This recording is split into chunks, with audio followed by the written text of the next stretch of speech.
Bien, el 23 de enero último, la Corte Suprema de Justicia de la Nación Mexicana ha emitido una sentencia que invita a reflexionar sobre diversos aspectos relacionados con el debido proceso y los límites al juez constitucional.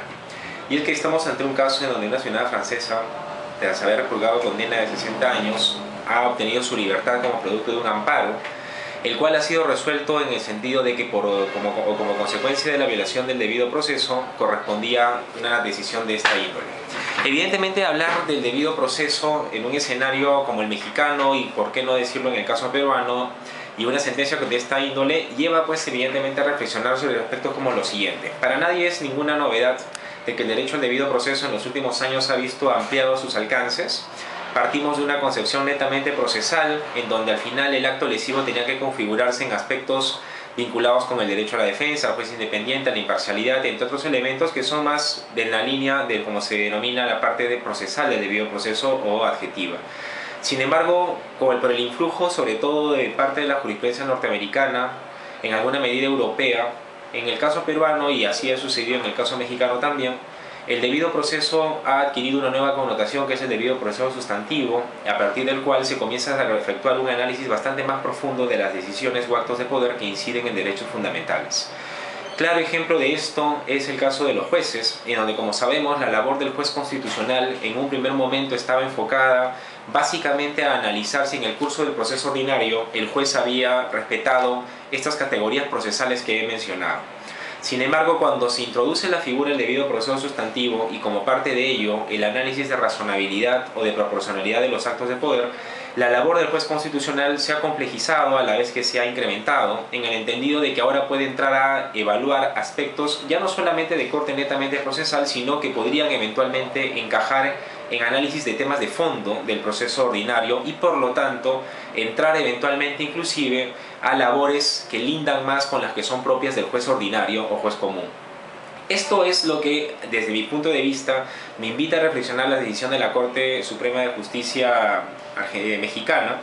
porque evidentemente llama la atención que producto de un amparo por violación del debido proceso de pronto se disponga la libertad de una persona que, como indicaba, ya había estado purgando condena durante 60 años. Acá tendría que uno que revisar si es que acaso el juez constitucional, al momento de emitir su decisión y por lo tanto darle la razón a la persona que se encontraba privada de su libertad, ha analizado básicamente los alcances del debido proceso en su aspecto procesal, es decir, si de pronto no se le permitió una defensa técnica adecuada, si de pronto no se le permitió actuar determinados instrumentos de prueba,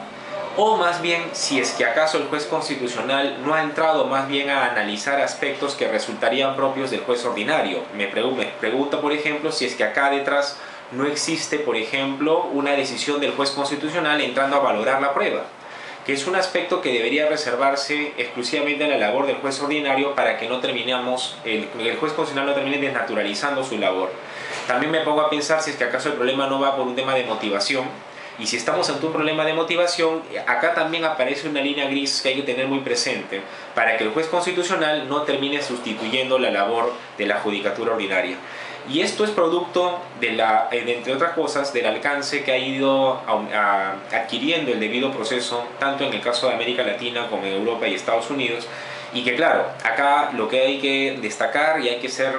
muy enfáticos es la prudencia del juez constitucional, porque no viene mal cautelar el debido proceso, tanto en su aspecto procesal como sustantivo. Pero el juez constitucional debe ser muy prudente para no terminar traspasando esta línea gris que termine desnaturalizando su trabajo y erigiéndolo en un juez casi omnipotente y que termina reemplazando las labores del juez común. Esperemos que esto no sea el caso de la Corte Suprema de Justicia mexicana. Esperemos que estemos ante una decisión en la que en rigor se había configurado una violación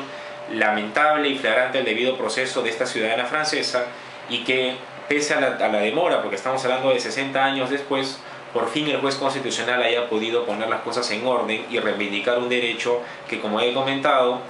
desde un tiempo a esta parte ha ido aumentando en sus alcances, y enhorabuena que los jueces siempre estén un paso adelante para darles protección. Gracias. Doctor Cristian Donaire, muchas gracias por su disposición con nosotros. Es importante tener la opinión de un profesional como usted. Hasta otra oportunidad. Gracias. Gracias.